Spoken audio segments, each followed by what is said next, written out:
We have the supersonic wind tunnel S4, which is Mach 3.5, so the flow is definitely compressible. It consists of the reservoir, which is filled by 10 bars. Then we have a convergent divergent level nozzle in order to obtain supersonic flow in the test section, and then there is a diffuser and exhaust to atmosphere.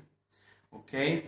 So you know that for both Schlieren and Shadowgraph, you need a parallel light which goes through the test section. Okay. So in order to obtain such parallel light, we will use optical elements like mirrors, lenses, and so on. And in a perfect world, they all have their focal points, which are points. Right. So it would be nice to start with a light source, which is point light source. Okay. Of course, it's not possible. So, which are our requirements for light source? What do you think? So, first, it should be small, right? Well-defined, powerful, and maybe with uniform intensity. Okay. So, in order to obtain such a light source, we have this box here. Okay. Let's switch. So usually you meet with black boxes. So this one is white. It means that you can open it and understand what is inside. So here you can come closer. So we have a bulb which is powerful, right? But it's not a point light source at all. Okay, that's why we have a lens here which collimates the light. Can you see? Mm-hmm. Okay, and then we have the pinhole here near the focal point of this lens. Okay, so for us, this pinhole actually represents our light source, which is small, well-defined, but powerful because it collects the light from the bulb.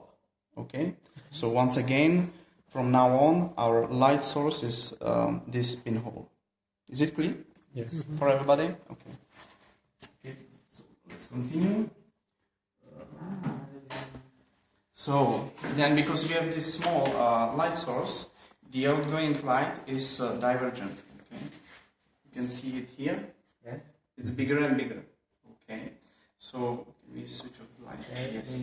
So, but our goal is the parallel light. So that's why we use this parabolic mirror, which is installed in such a way that its focal point is at the position of the pinhole. So it means that our light source is at the focal point of this parabolic mirror.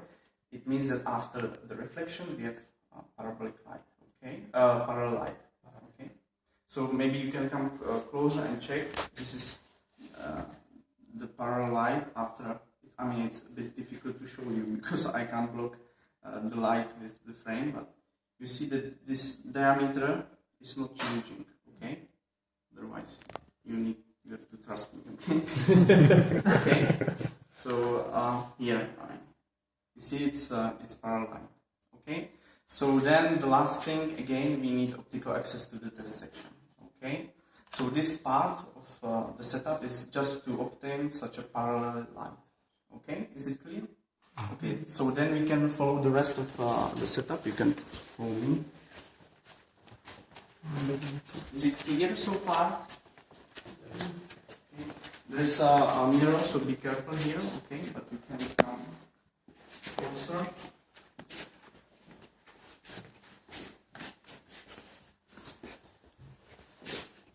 Okay, so here you can see our model, which is a simple wedge. You can see our test section, this wind tunnel walls, and so on. Then also you can see the parallel light from the other side. Okay, so actually we have everything to perform Shadowgraph. Okay, one thing is still missing, and it's a screen. So voila, I have my screen, and now it's Shadowgraph. Okay, you can see our model. Just maybe.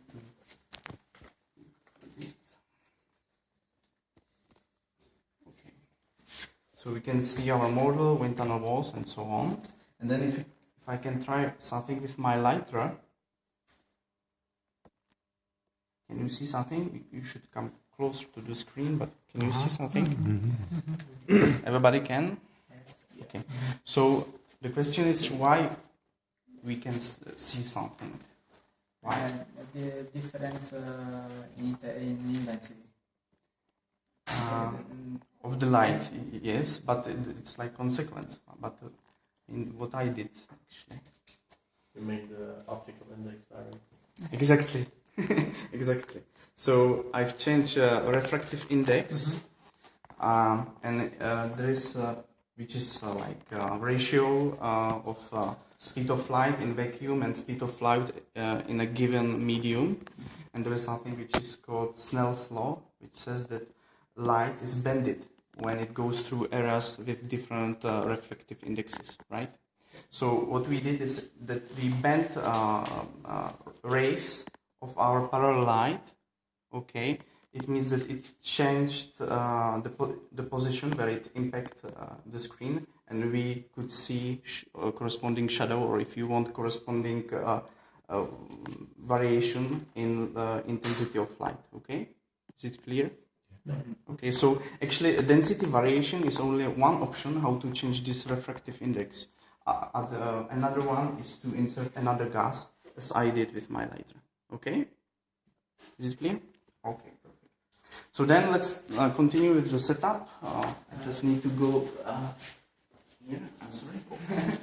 Okay, so still here, somewhere here, we have our parallel light. Now you can see scratches on our side windows. Okay, but it's still parallel light.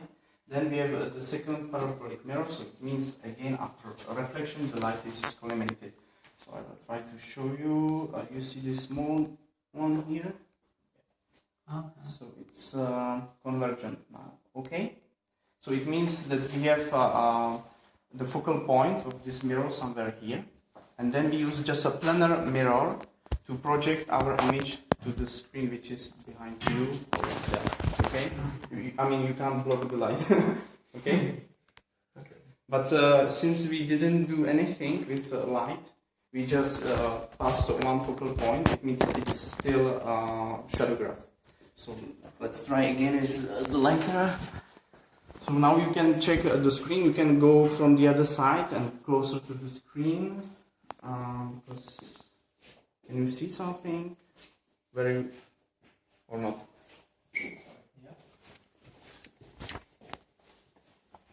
Yeah. Okay.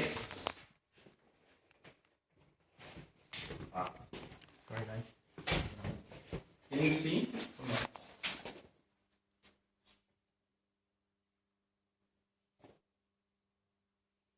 No. No. There's no response. No or yes. Yes. I mean, yes, but usually you could see also, I mean, with flame, can you see the flame? Not the flame, but the variation okay. Due to the temperature. Yes. I mean, you should see something, but very weakly, because this is Shadowgraph and it's sensitive to the second derivative, right? So what we can do, so to see something, the variation must be strong, okay? So what we can do is to switch to Schlieren setup. And we can do so by introducing the knife at the focal point behind this section. That's why actually we have this second mirror, just to have this focal point where we can introduce a knife. Okay? Mm-hmm. So, and one thing, still now it's Shadowgraph, but you maybe realize that the image is a mirror image because we pass the focal point. So it's upside down, right side left, okay? Because we went through the focal point. Okay, but still Shadowgraph. Now, I will explain you it a bit later, but now I want to check what will happen with our image there. Okay, so now I'm introducing the knife.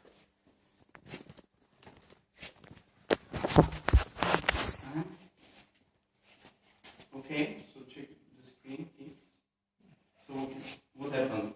It's a bit less bright. Okay, so it's darker, and if everything would be perfect, it should be uniformly darker. Okay, it's not because our bed window which already bent the light. Okay, but if our side windows would be perfect, then it should be like uniformly darker. Okay, and then if we try again with the lighter.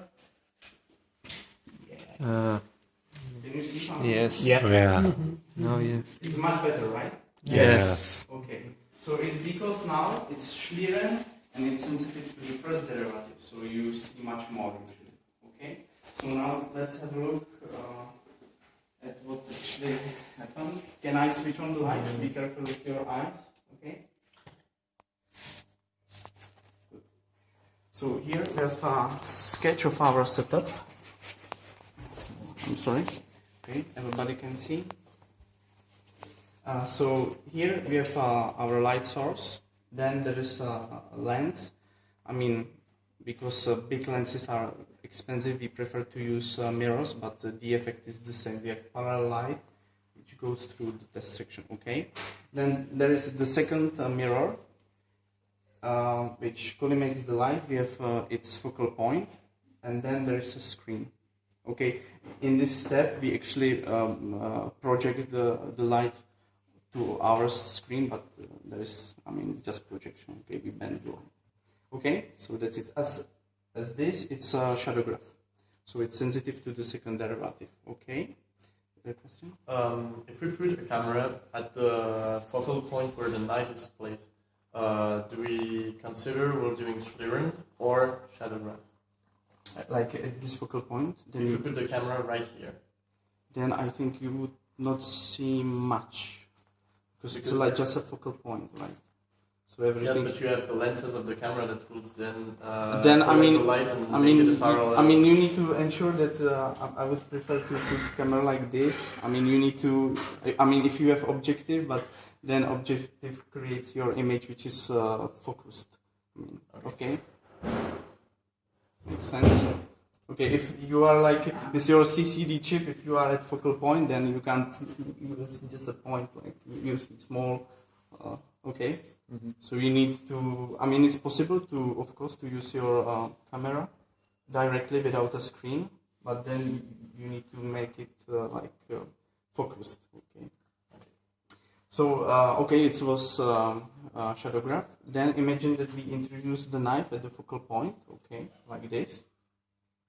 And then let's assume that the density variation is in this direction. Okay, so you can imagine that light which is bended down is blocked, and we can see corresponding dark area on the screen. The light which is bended up can pass, and we will see corresponding bright area on the screen. Okay, the variation in this direction doesn't play any role. Okay, so we can conclude that Schlieren is sensitive to the first derivative of density variation in direction which is perpendicular to the edge of our knife. Is it clear? Yeah. Mm-hmm. Okay. So of course, if we are interested in this variation, then we can use vertical knife. Okay. Or any orientation according to our interest. Okay. If you have a cone and you want to align, you are interested in this in the perpendicular direction to the wall, then you can use your knife as you want. Okay, is it clear? Yes, do you have a question? Question. Something that I've always missed in the Schlieren. So when you put the knife, then you have shadows because of some of the rays are basically blocked. Yes. Okay. But you even have shadows because of the fact that some of the rays are much more dispersed because of the gradient of index of refraction. Yes. So yes. Is, so here you have brightness because of concentration of the lights, and then you have shadows because of the dispersed rays, then the shadow because of nights that are blocked. So, I mean, it's important. I missed this. It's important to introduce your knife at the focal point, right? Because if you are off, then you cut your image from one or the other side. Okay. So then, if you are at focal point, you cut the same amount of light for every point of your image. Okay. This is, it's difficult to explain it with hands here, but you have notes from lecture series. It's, I think, in clear way explained there. So it's actually important for Schlieren to have a finite size of our light source, because then you can consider each point as a point light source, and it can be shown that every point here receive all lights from every point of your light source, and in turn, every point on this screen receive light from every point of your light source. And it can be shown that if you are at focal point, you got the same amount of light for every point of your image. So that's why I said when you introduce the knife at the focal point, your image should become darker uniformly. Okay. Of course, if you bend your light already with side windows, it's not perfect. But in theory, if you have perfect side windows and everything, it should become 50%. I mean, it depends how much you cut. I mean, if You cut just the just point in the yeah, window. yes, yes, 50%. yes, exactly. And then, of course, you bend the light. So for some areas, you have like darker or brighter points. Okay. So go through notes.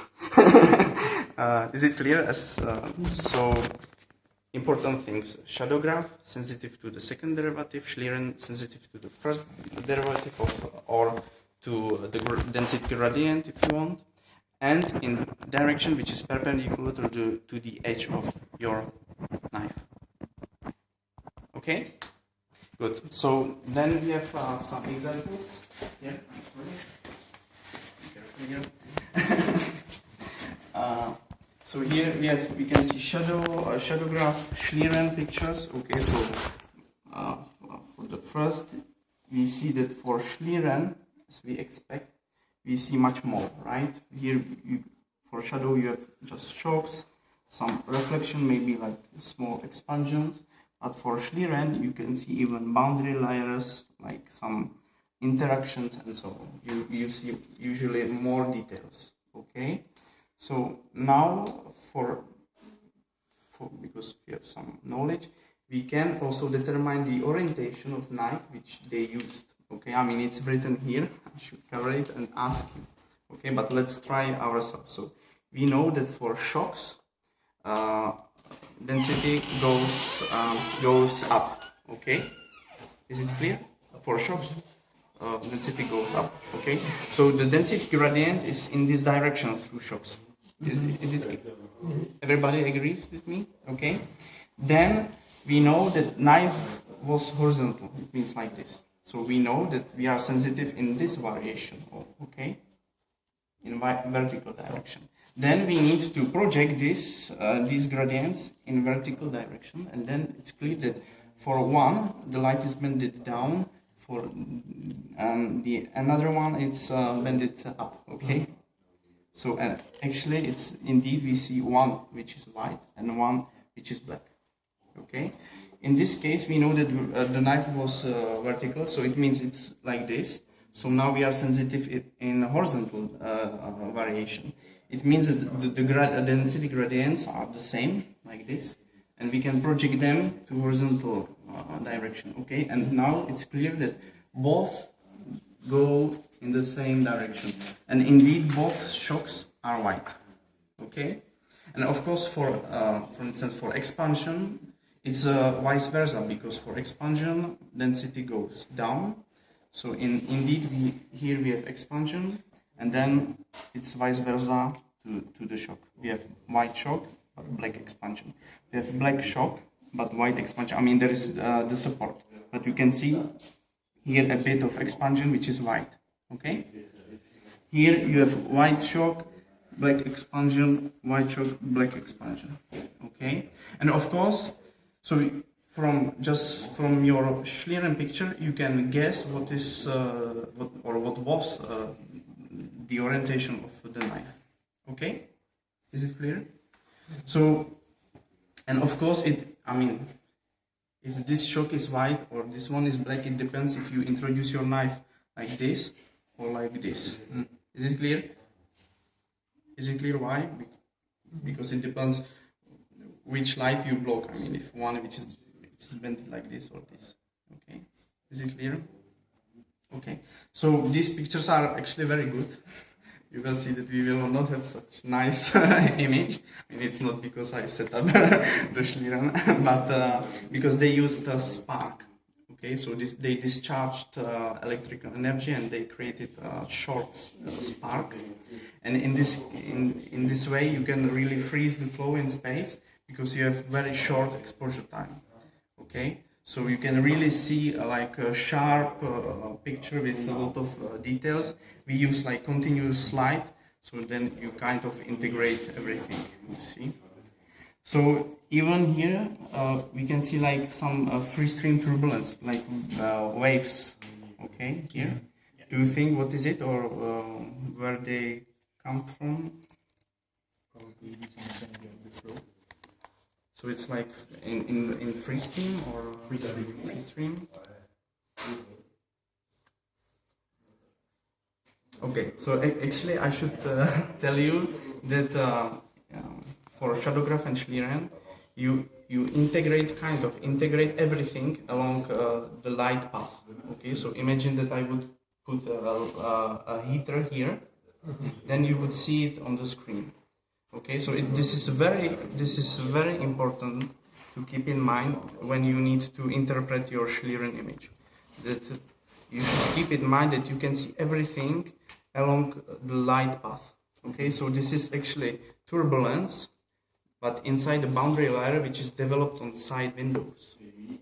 So it's not free stream turbulence, okay, because it would be quite bad this free stream turbulence. So it's turbulence inside boundary layers, which are developed on side windows or side walls of our wind tunnel. Okay, because we can see everything. Okay, good. Do you have questions? I hope that I didn't forget something. No? Okay, so then I think we can start. So for you, it's good to stay like close to the screen, well aligned, and because it's not possible to hear each other during the test, I need to explain you what will happen now. So first, we will start with Shadowgraph. So it means without knife, and you will see some of main flow features like shocks, reflections, maybe expansions, and so on. And then I will introduce the knife. It means we will switch to Schlieren, and you should be able to see much more. Okay? Good. So please take ear protections. Stay in front of the screen. I mean, you can also try to like out there or rotate to make everybody see something. Okay?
The sensitivity. So you saw like shocks, right? Expansions. For Schlieren, you saw even boundary layers on the model, right? The shocks, they come from like because there is a junction internal wall, so it creates like shocks. Reflection. Yes, because there is like junction between there's like nozzle and then there is wall of the test section. Okay, so there's a big gap and then it creates waves. So okay, so what is the orientation of our knife?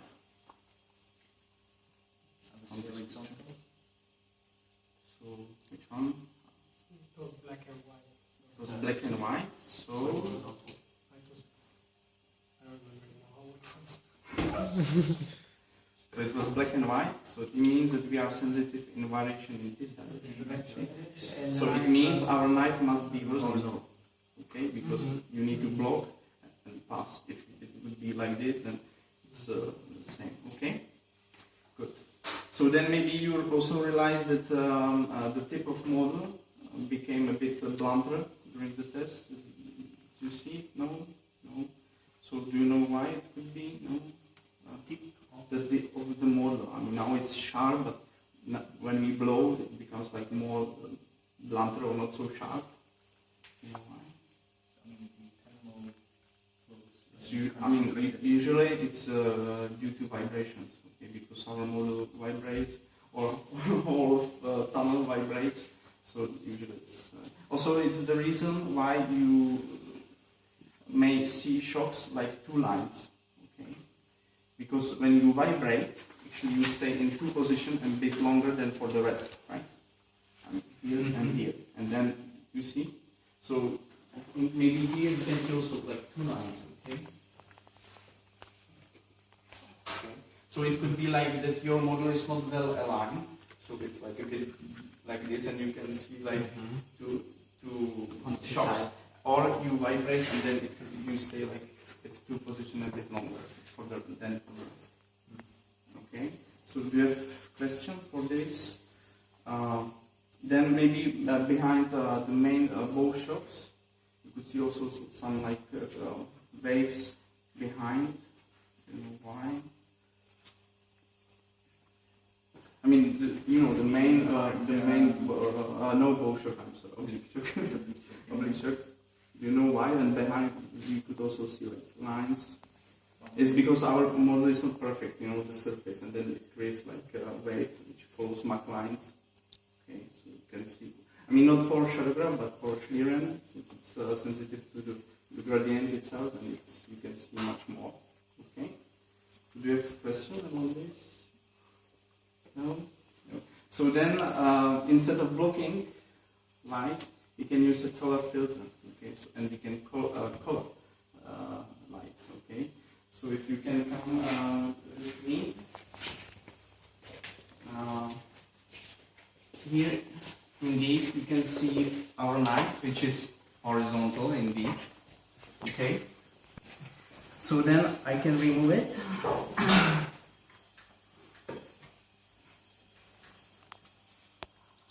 And then we will use a color filter.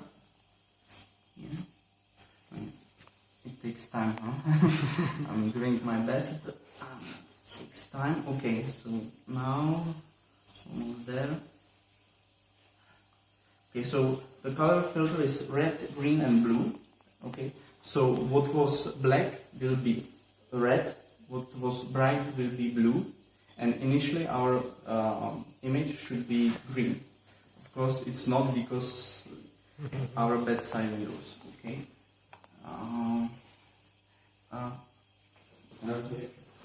So we have some condensations because we expand the flow and then we cool down the wind tunnel, and then we have condensation on some windows. Okay, so we will try to remove it. Okay, so now we have our color filter. Okay, you can try to touch the wind tunnel to see that it's cold.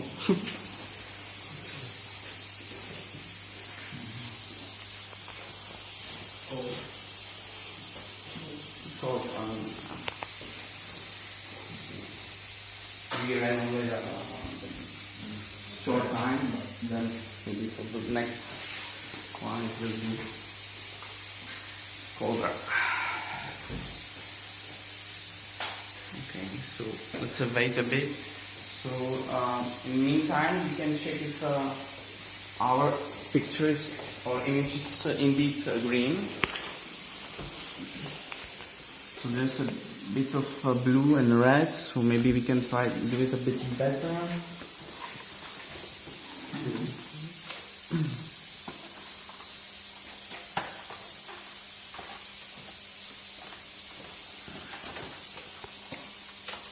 Oh, it's some more red here.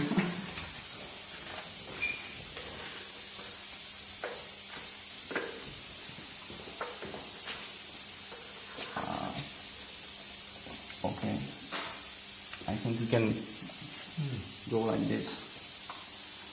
Okay, I mean this mess here, it's not like that, it's not scratches, but it's like condensation inside the wind tunnel. So it's a kind of water or.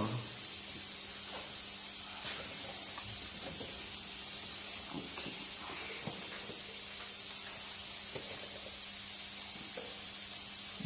It should be fine.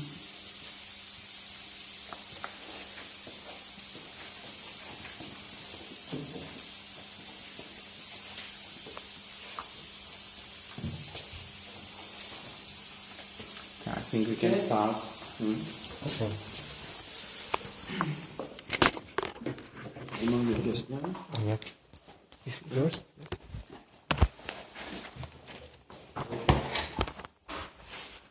Are you ready? Okay.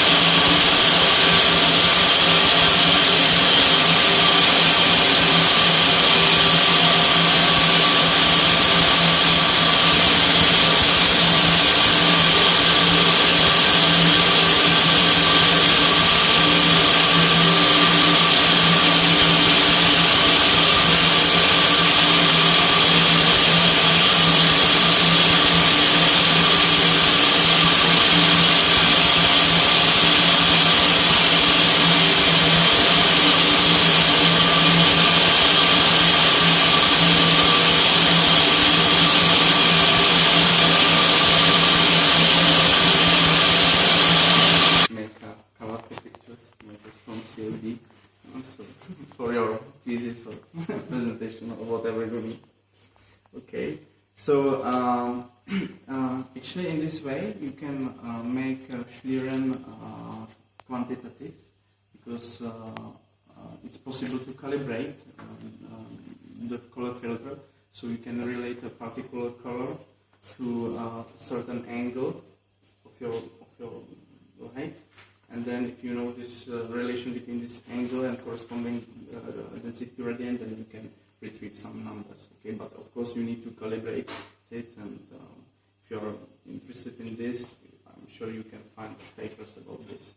So it's like usually a color filter which goes like continuously from one color to another, and then you can determine, okay, for this particular color I know that the angle is this one, and then I can relate this angle to gradient density.